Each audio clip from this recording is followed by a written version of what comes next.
नमस्कार। लगता है कि भारत में सिर्फ दो महत्वपूर्ण मुद्दे हैं जिन पर चर्चा चल रही है और बाकी मुद्दे हैं ही नहीं, समस्याएं हैं ही नहीं। एक तो मुद्दा ये है कि एक्टर सुशांत सिंह की मौत रहस्यमय परिस्थितियों में, और दूसरा राम मंदिर का शिलान्यास जो पहले 1986 में हो चुका था। राजीव गांधी के वक्त पर शिलान्यास भी हो चुका था, भूमि पूजन भी हो चुका था, लेकिन अब फिर 5 अगस्त को किया जा रहा है। तो सारा मीडिया इन दो बातों पर पूरा केंद्रित है, इन्हीं की चर्चा हो रही है। जैसे कि कोविड महामारी है ही नहीं समस्या हमारी, जैसे कि अर्थव्यवस्था हमारी समस्या है ही नहीं, जैसे कि 11 घंटे बात हुई चीन के साथ लगातार ताज़ा बातचीत जो हुई, बावजूद उसके चीन पीछे हटने को तैयार नहीं है, हमारी ज़मीन में आया हुआ है, ठीक है। लेकिन वो मुद्दा नहीं है। मुद्दा ये है कि सुशांत सिंह की मौत और राम मंदिर का शिलान्यास। बहरहाल हम कुछ ज़रा हटके ही करते हैं, तो हम वापस कोविड पे आना चाहेंगे। इस वक्त जिस बड़ी तादाद में महामारी गंभीर होती जा रही, पेंडेमिक गंभीर होता जा रहा है, दावे तो खूब किए हैं सरकार ने उससे निपटने के, लेकिन एक काबू से बाहर होता जा रहा है। हाल ये है कि बहुत से केंद्रीय मंत्री और राज्यों के मंत्री और नेता भी इसकी चपेट में आने लगे हैं। एक लिस्ट में आपको बताता हूँ, कुछ लोगों के बारे में आपको मालूम है, बाकी के बारे में शायद आपको नहीं मालूम होगा। अमित शाह आप जानते हैं, यूनियन होम मिनिस्टर हैं, ये मेदांता हॉस्पिटल में भर्ती हुए हैं। बनवारी लाल पुरोहित ये तमिलनाडु के गवर्नर हैं। BS येदियुरप्पा कर्नाटका के मुख्यमंत्री हैं, ये मणिपाल हॉस्पिटल बेंगलोर में एडमिट हुए हैं। इनकी बेटी भी साथ में कोरोना पॉजिटिव पाई गई हैं। महेंद्र सिंह हैं, उत्तर प्रदेश के जल शक्ति मंत्री हैं, ये Sanjay Gandhi post graduate institute of medical sciences Lucknow उसमें एडमिट हुए हैं। स्वतंत्र देव सिंह हैं, ये भी उत्तर प्रदेश के BJP चीफ हैं, इन्होंने घर पे खुद को क्वारंटीन कर रखा है। कमल रानी वरुण इकलौती महिला कैबिनेट मंत्री थीं, उनकी कोविड से मौत हो चुकी है, लखनऊ में हुई संडे को, रविवार को। इससे पहले जो राज्य के स्वास्थ्य मंत्री थे जय प्रताप सिंह, रूरल डेवलपमेंट मंत्री थे राजेंद्र प्रताप सिंह अलायस मोती सिंह, सैनिक कल्याण मंत्री थे चेतन चौहान, आयुष मिनिस्टर धर्म Singh Saini, youth development minister Upendra Tiwari, ये सब पॉजिटिव केसेस निकले कोरोना के। येदियुरप्पा चौथे ऐसे सदस्य हैं कर्नाटक में अपनी कैबिनेट के जो पॉजिटिव पाए गए हैं कोरोना के। इससे पहले जो फॉरेस्ट मिनिस्टर हैं Anand Singh, tourism minister CT Ravi और एग्रीकल्चर मिनिस्टर BC पाटिल भी टेस्टेड पॉजिटिव, उनके भी वो पॉजिटिव पाए गए कोविड के लिए। तमिलनाडु में 15 से ज़्यादा MLA, करीब 15 से ज़्यादा ही टेस्टेड पॉजिटिव पाए गए हैं। मध्य प्रदेश में 9 लेजिस्लेटर्स हैं, MLAs हैं, 8 BJP के हैं जिनमें से 3 मंत्री हैं और 1 कांग्रेस का, वो कोविड पॉजिटिव पाए गए हैं। तो हाल ये है कि जितने भी लोग पॉजिटिव पाए गए, नेता मंत्री वगैरह वगैरह, ये सीधा प्राइवेट अस्पतालों में क्यों जाते हैं? क्योंकि अभी कुछ ही दिन पहले हमारे प्रधान सेवक ने 3 हाईटेक कोविड लैब का उद्घाटन करते हुए दावा किया था कि कोरोना से लड़ाई में भारत ने बहुत ही तेज़ गति से अपनी क्षमताओं का विस्तार किया है। प्रधान सेवक के मुताबिक आज भारत में 11,000 से ज़्यादा कोविड सुविधाएं हैं, 11 लाख से ज़्यादा आइसोलेशन बेड हैं और उनके मुताबिक आज करीब 1300 लैब काम कर रही हैं। भारत में 5 लाख से ज़्यादा टेस्ट हर रोज़ हो रहे हैं। उन्होंने ये भी कहा था कि 6 महीने पहले देश में एक भी PPE किट मैन्युफैक्चर नहीं थी, आज 1200 से ज़्यादा मैन्युफैक्चरर हर रोज़ 5 लाख से ज़्यादा PPE किट बना रहे हैं। भारत में 3 लाख से ज़्यादा N95 मास्क रोज़ बन रहे हैं। इन दावों के बावजूद देखिए लगातार कोरोना फैलता जा रहा है, किसी को भी नहीं छोड़ रहा, चाहे वो कांग्रेसी हो, चाहे वो BJP वाला हो, चाहे वो कोई मंत्री हो या कोई नेता हो या संतरी हो, किसी को भी नहीं छोड़ रहा।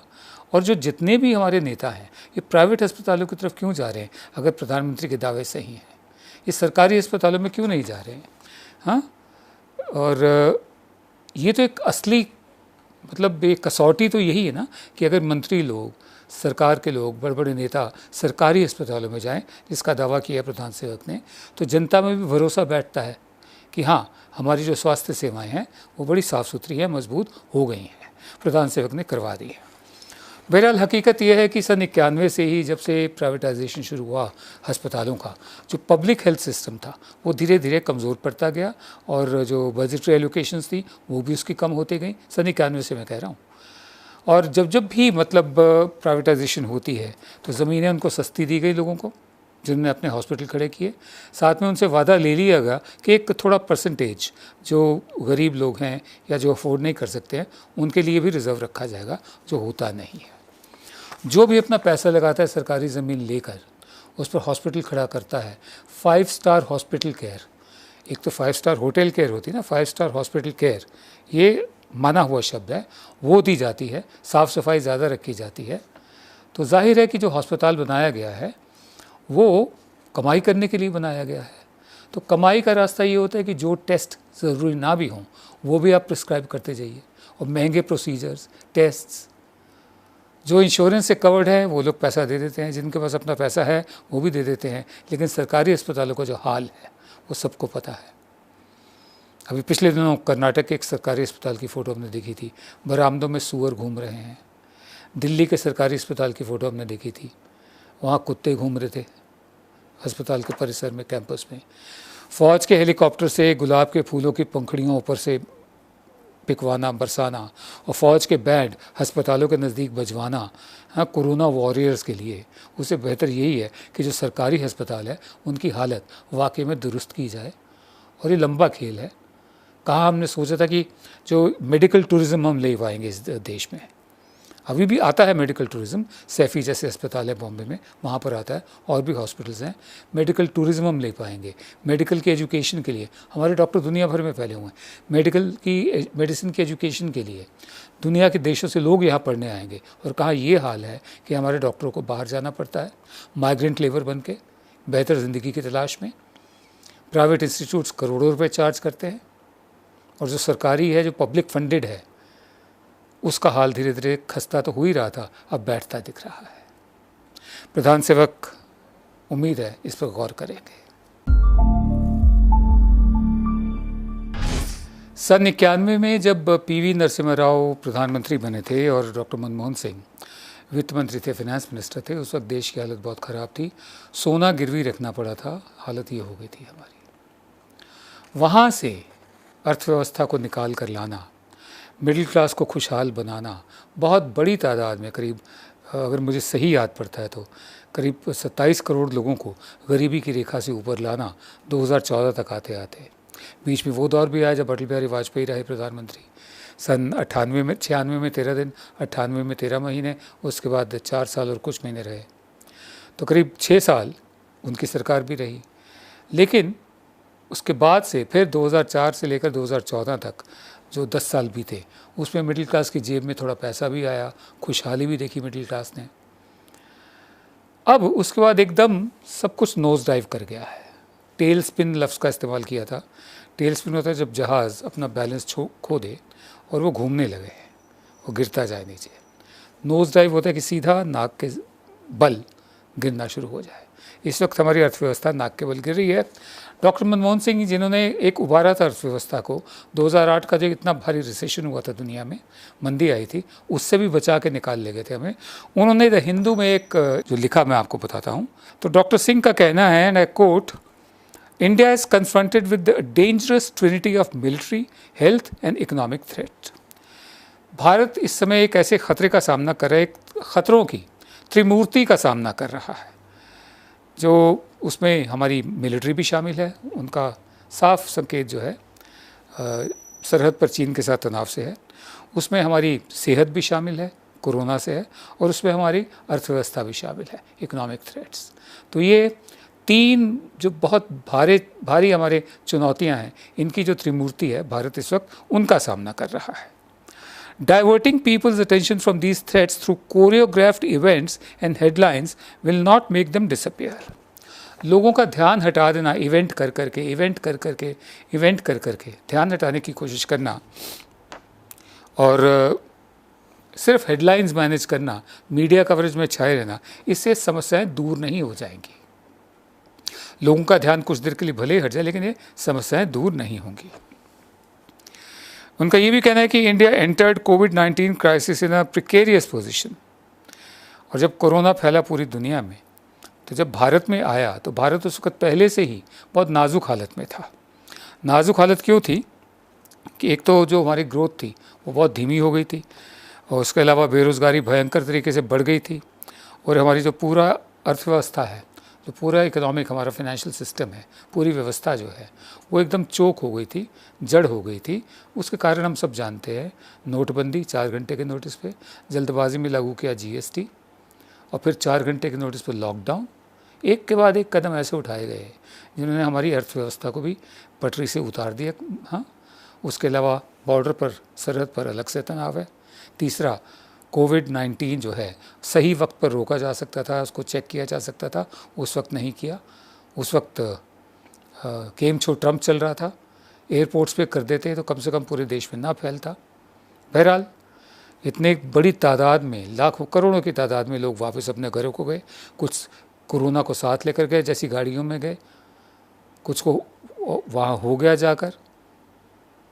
तो सब कुछ मिला मिलो के इनका ये कहना है, डॉक्टर मनमोहन सिंह का, कि अभी वक्त है चेत जाने का, हमें जो कदम उठाने चाहिए। उनका कहना है कि एक तो कैश ट्रांसफ़र फ़ौरन करने चाहिए, मीनिंगफुल हों, वो भी सब्सटेंशियल, लोगों के हाथों में पैसा देना चाहिए, उससे उनका आत्मविश्वास बढ़ता है। दूसरा, मनरेगा में 6 करोड़ 20 लाख लोगों ने काम मांगा था और ये 3 गुना ज़्यादा है जो सामान्य दर होती है, और ये कॉर्पोरेट जगत जो देता है काम उससे 10 गुना ज़्यादा है। इसी मनरेगा का मजाक उड़ाया था प्रधान सेवक ने। वही मनरेगा, इनका कहना है मनमोहन सिंह का, सौभाग्य से ऐसे वक्त में मददगार साबित हो रहा है। साथ में उन्होंने फाइनेंशियल सिस्टम में भी विश्वास बहाल करने की ज़रूरत को जोर दिया है डॉक्टर मनमोहन सिंह ने। और उनका ये कहना है कि बैंकिंग सेक्टर की सेहत को सुधारने के लिए सिर्फ कैपिटल इन्फ्यूजन, पैसे देना, या सरकारी बैंकों का विनिवेश, उनका डिसइन्वेस्टमेंट सही नहीं है। और थोड़ी फंक्शनल ऑटोनॉमी देनी चाहिए रिजर्व बैंक ऑफ इंडिया को, दूसरे जो इकोनॉमिक इंस्टीट्यूशंस है उनको। साथ में उनका बहुत महत्वपूर्ण है कि भारत को चाहिए कि इस वक्त उधार ले पैसा, IMF से उधार ले, वर्ल्ड बैंक से उधार ले। हमारी रेपुटेशन बहुत अच्छी है, हमने कभी अपने कर्ज़ों पर डिफ़ॉल्ट नहीं किया है, किश्तें भी वक्त पर चुकाई हैं, ब्याज भी दिए हैं। तो हमने अपनी जो पूरी रेपुटेशन है इन संस्थानों के साथ, उसको इनकैश करना चाहिए, उसका मतलब फ़ायदा उठाना चाहिए, और हम बड़ी तादाद में कर्ज़े लें। कर्ज़ा लेना बुरी बात नहीं होती है। साथ ही अगर ज़रूरत पड़े तो डीमोनेटाइजेशन जैसे हुआ था, मोनेटाइजेशन कर दें, रिज़र्व बैंक नोट और छाप दे बेशक। इस तरह के कुछ सुझाव उन्होंने दिए हैं।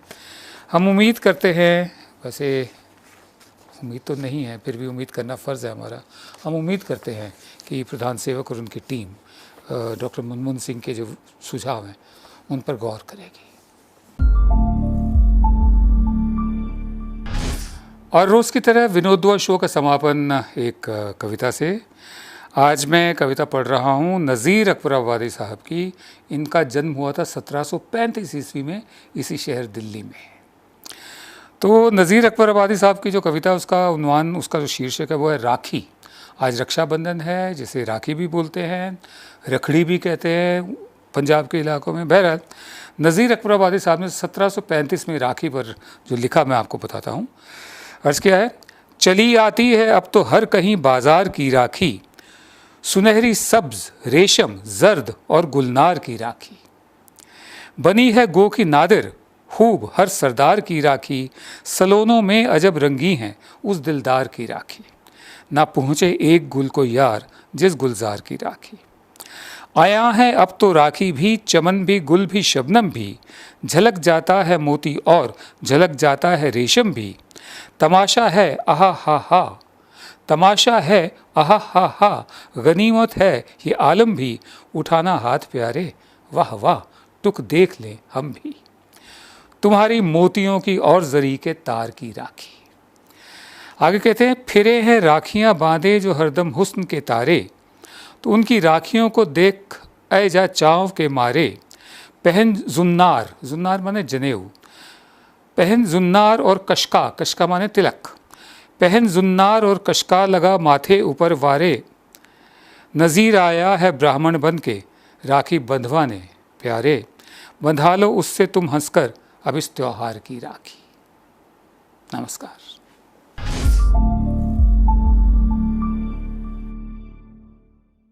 अब खबरें पाइए सबसे पहले हमारे मोबाइल न्यूज एप्लीकेशन पर। एंड्रॉइड या iOS प्लेटफॉर्म पर जाइए, HW न्यूज नेटवर्क को सर्च कीजिए, डाउनलोड कीजिए और अपनी सुविधानुसार भाषा का चयन कीजिए। खबरों की भीड़ में अपने काम की खबर पाते रहिए।